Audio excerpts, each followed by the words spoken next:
Yo la team, dans cette vidéo, je t'explique tout sur l'effet Doppler.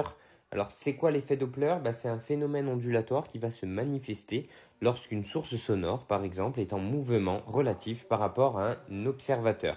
C'est-à-dire que l'un est en mouvement par rapport à l'autre. Ça peut être la source qui est en mouvement par rapport à l'observateur ou l'observateur qui est en mouvement par rapport à la source. Et comment ça se manifeste? Eh bien, tout simplement, le son perçu n'aura pas la même fréquence si la source est en mouvement relatif par rapport à l'observateur que lorsque la source et l'observateur sont immobiles. Je te donne un exemple. Si y a une ambulance qui passe à côté de toi, ouais, je sais, tu as dû certainement l'entendre 10 000 fois, cet exemple, ton prof il a dû te la sortir 10 fois, mais on s'en fout parce que c'est un exemple en fait qui a du sens. Donc en gros, si l'ambulance elle s'approche de toi, tu vas avoir l'impression que le son est de plus en plus aigu, donc que la fréquence est de plus en plus élevée lorsque l'ambulance se rapproche de toi, et plus elle s'éloigne de toi, plus tu vas avoir l'impression que le son est de plus en plus grave, c'est-à-dire que la fréquence diminue. Et bien ça, c'est l'effet Doppler. Donc il y a trois cas de figure à étudier. Le premier cas, c'est lorsque la source et l'observateur sont immobiles.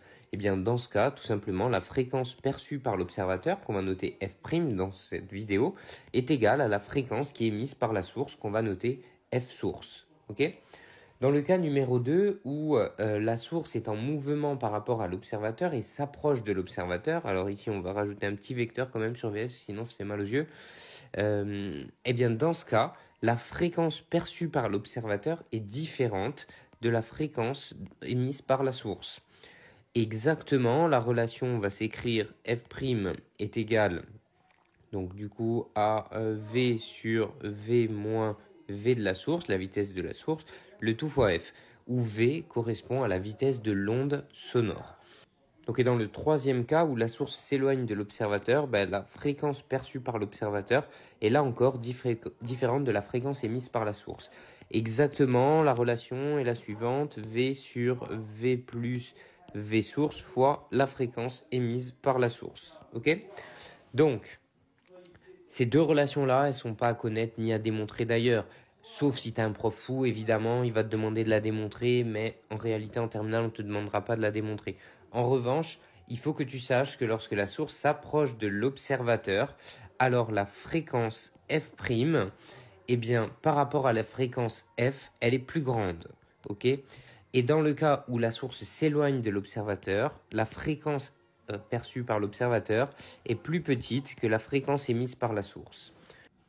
Donc si maintenant tu veux savoir comment évolue la longueur d'onde lorsque la source s'approche ou s'éloigne de l'observateur, alors tu te sers de la relation lambda égale V sur F.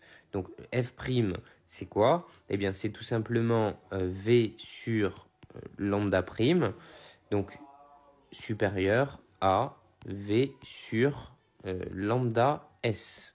Donc on peut ici à gauche et à droite simplifier par V. Donc on a 1 sur lambda prime supérieur à 1 sur lambda S. Si on prend l'inverse, on a donc lambda prime plus petit que lambda source. Et donc clairement, lorsque la source se rapproche de l'observateur, la longueur d'onde de l'onde diminue par rapport à la longueur d'onde donc initiale de la source. Ce qui se voit en fait clairement sur le schéma. Donc ici on a une longueur d'onde de lambda prime qui est plus petit que la longueur d'onde ici lambda source. Okay. De la même manière, si on part sur cette inéquation, lorsque la source s'éloigne de l'observateur, alors on a donc V sur lambda prime prime qui est plus grand que V sur lambda S et donc lambda prime prime qui est plus grand que lambda source. En effet, tu remarques que lorsque la source s'éloigne de l'observateur, la longueur d'onde ici, donc lambda prime prime perçue par l'observateur, elle est plus grande que la longueur d'onde de la source, donc lambda source initiale.